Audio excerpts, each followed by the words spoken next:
PUC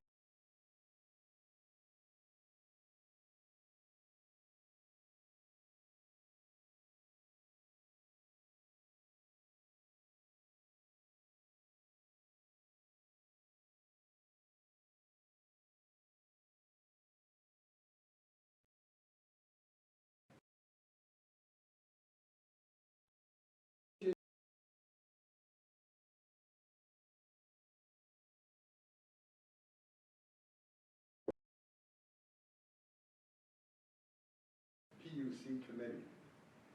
So I'm very excited about that, and I'm so happy to meet each and every one of you. And I'm sure that we're going to be seeing each other because you're going to vote for the other HRC.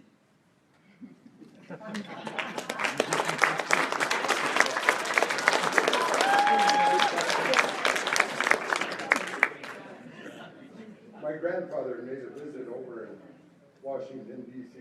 McBeal was our rec hall in the year of 1870. He visited there for the first time, and he met with President Ulysses A. Grant at that time. And so arriving back at then, and then speeding it up to current, at that time my grandfather said, he said, I'm going out to visit with a man that they call the Great White Father. He was going to go out and visit with him. And jumping the years later, here I went out and I told my grandchildren, my children, my cousins, my wife, my beautiful wife, and that, and I said, I'm going out to see the Great Black Father.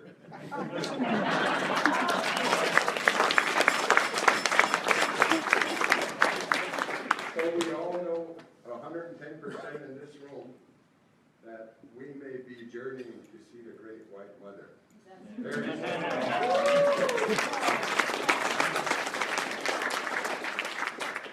So I had the opportunity this week. I had a wonderful week I'm going to share with you. I was able to get up to the Standing Rock, defenders of the Sacred Water camp there. Beautiful there. A lot of good energy there. There's compassion, there's prayer. People coming together of all walks of life. Every color there, every skin color is there at the camp. Everybody working together. Everybody unifying. And it's so great to see that energy, feel that energy, see it. It compels you to get involved and wanting to step forward and to do things to ensure a healthier future. It was beautiful there. Yesterday, we arrived there Thursday. Yesterday, we had a training. We had over 200 people involved, maybe more. There was a lot of people coming and going. But we trained around this mobile solar hybrid wind turbine power station, which they could use there at the camp. And bring in all walks of life there, all showed up while we were doing this. Some people stayed for an hour turning a screw here and there, asking questions. But they see that there's a need. They all want to move towards clean energy. So my campaign is that we need to wean ourselves from fossil fuels. We need to start pulling away from them.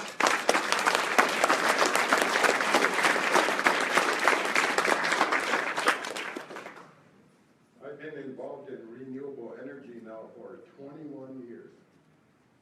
I started to do it on my own. Prior to that,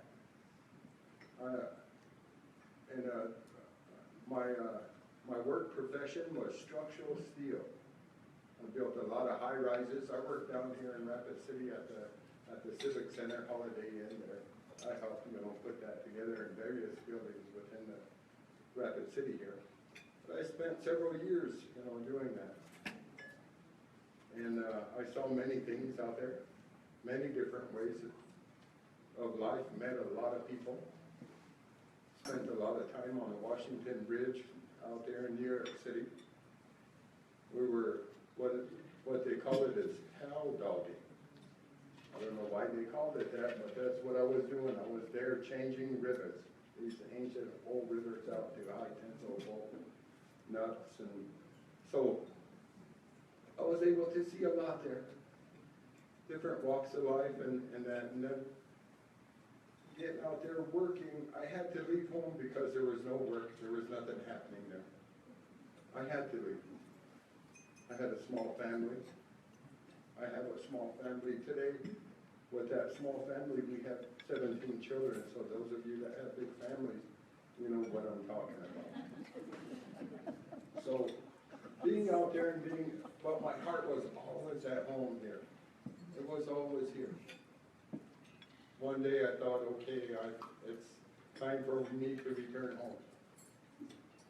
And with that same energy when I left, that same energy coming home to a job, a home, and I arrived home in fall of 1994. I arrived home. In that spring, I looked around. I believe I came in with the first snowfall.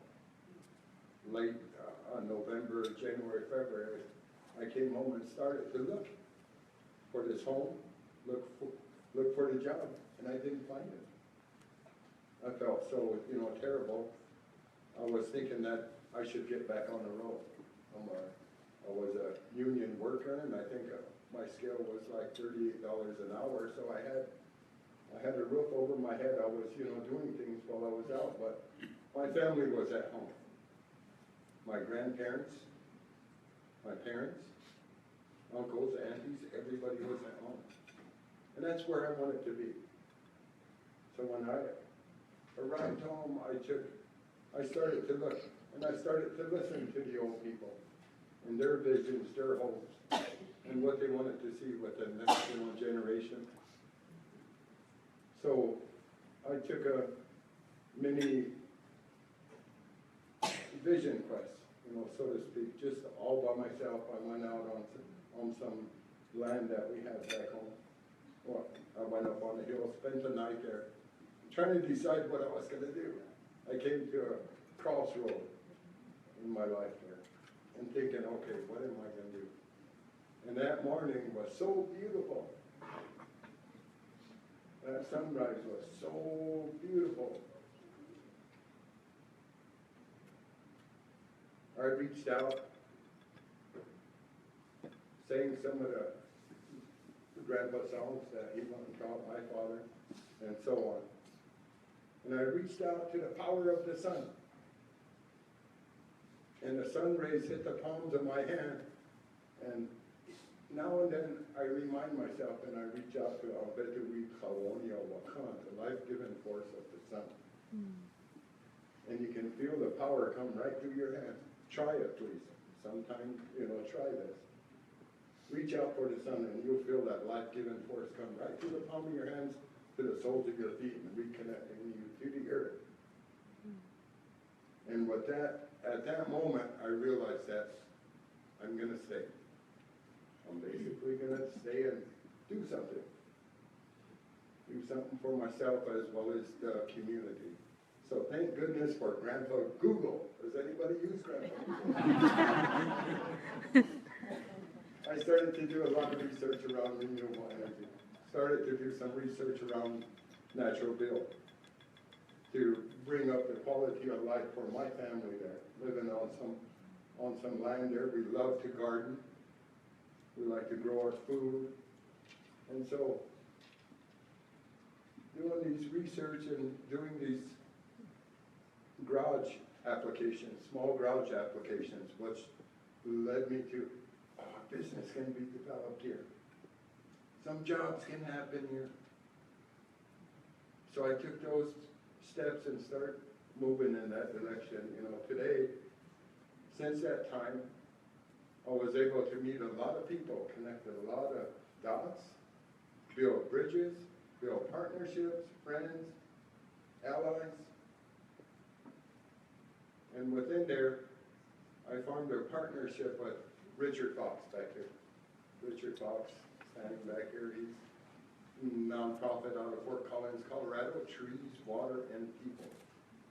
We formed a partnership and we opened the doors to Dakota Solar Enterprises, where we manufacture solar thermal units, manufactured pretty close to 2,000 of them, installed a little over 5,000, systems here. And found it that I looked at renewables, how it can have an impact on our lives, today, on how we can move forward with this.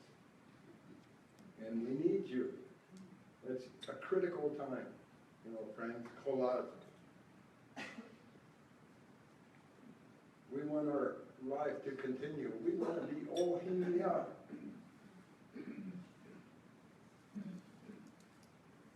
We want to be forever. Our lives want to be forever. Our children, our grandchildren, and so on. Ohiya. If we continue down the path that we're going currently, the way that we live our lives, the way that we're living today, it's going to be no more. There'll be no more. There'll be no more Henry, no more. So with the position of the puck position, I'd like to take South Dakota, because South Dakota has tremendous sun, tremendous wind. We ought to be world leaders in renewable energy applications. Because we have that every day. It's part of our life here. The sun's shining all the time. The wind blows all the time. I think the wind blew so much that it went and blew our South Dakota prestige topsoil over into Minnesota.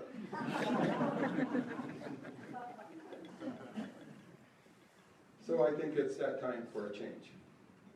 And I'm counting on you folks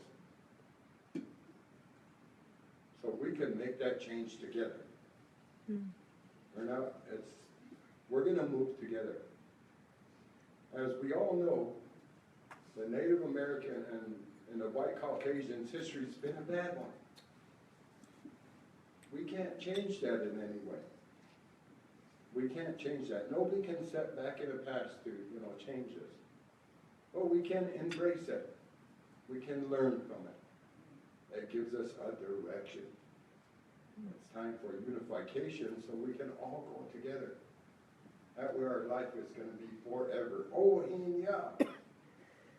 It'll be forever. That's what we want. It's only 3 things that us human beings want in our lives.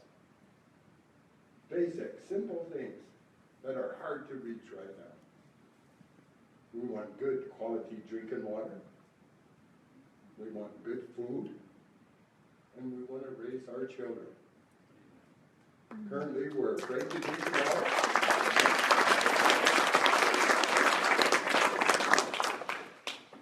So much things happening with the water. We're afraid, as kids, maybe some of you remember the time that you went down to Rapid Creek here and went and jumped in the creek and swam there and drank the water out of the creek.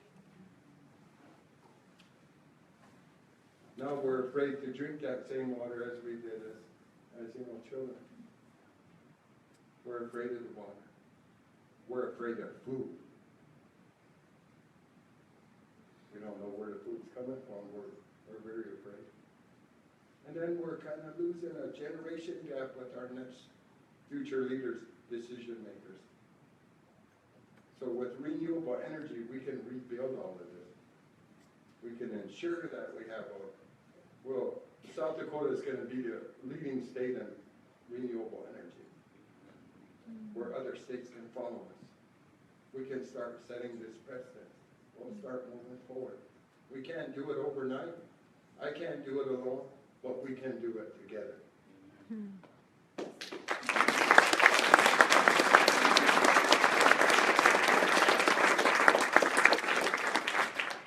We only have 45 more days. And it's coming up really quick.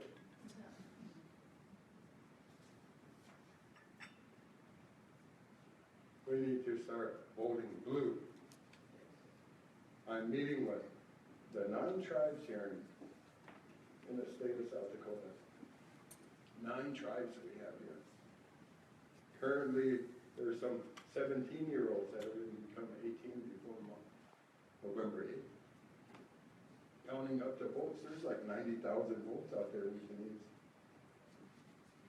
That's a lot of votes. And they're all voting blue. So that's a good thing.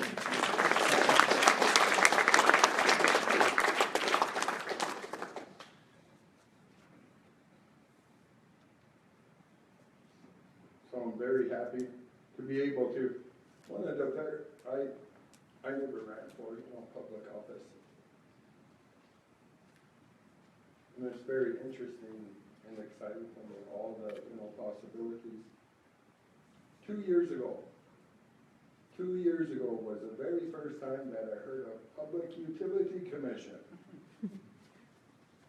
2 years ago. I said, who is public utility? Right away, I asked Grandpa Google. And sure enough, he gave me maybe a couple million sites and told me to research on my own. So I spent some time researching there and seeing what they were about. And as we all know, 2 years ago, and I'm making, as well as years beyond that, all of these pipelines are crisscrossing the country.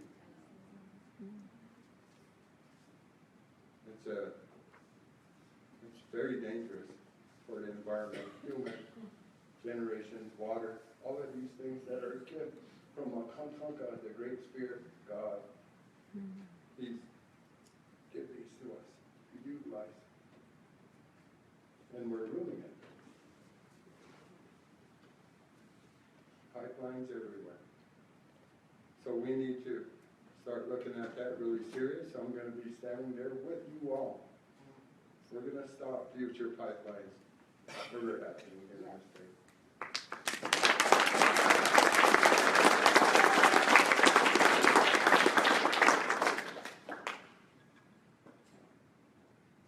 The Utility Commission is very important. It's important to me.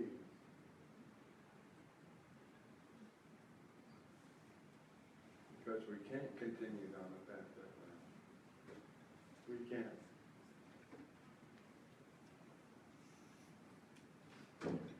We had this mobile solar training up there yesterday. And there must have been 200 people gathered around us. Some come going, so maybe over 1,000 people came to see what we're doing. And everybody's leaning towards the green path. Everybody, every walk of life, everybody that I talk to there.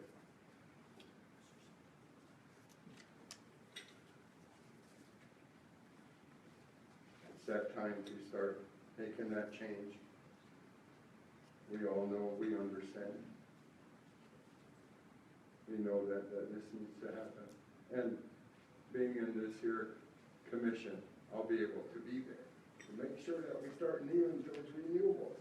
I've been in about 21 years, so I know. I created over 480 jobs.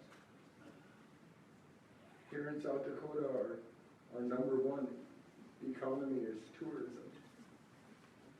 Then follows the farmer ranchers. But with renewables, we can create a devastating economy.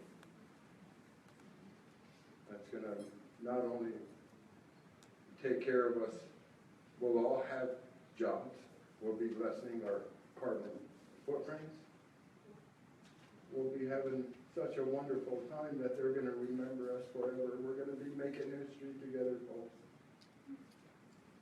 We're going to make history. We're going to move together on this. So, in closing, I'm getting at that point where with glasses I can't see. Without them I can't see. Sorry about that. So, in closing, I would like to share And also to give a shout out to the organizers here, the Dan Party of Rapid City, for doing such a great job and just keep pushing us in that direction, reminding us in that. So I'm really happy, and shout out to them. And also would like to recognize our youngest Democrat in the room. Would you please stand up, Alvin? Would you please stand up?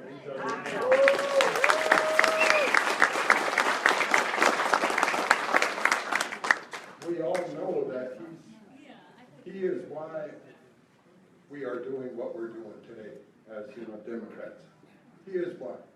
It's the, generations that are here and that are coming. My opponent, Chris Nelson, told a paper in Peer that working on the Public Utility Commission takes a lot of reading. That's what he said in the paper.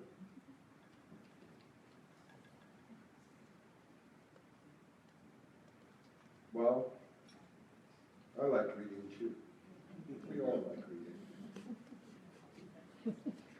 But what is Chris really reading? Well,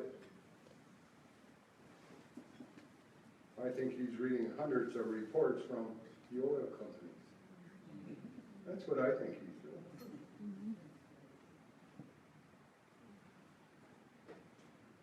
And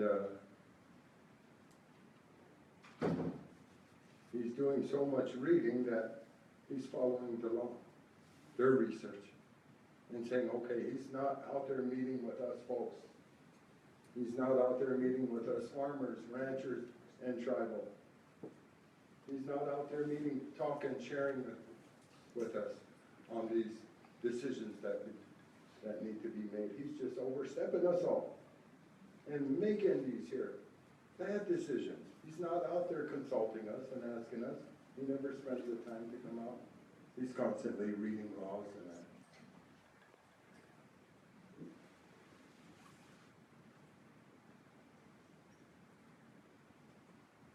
I think it's time for Chris to go home.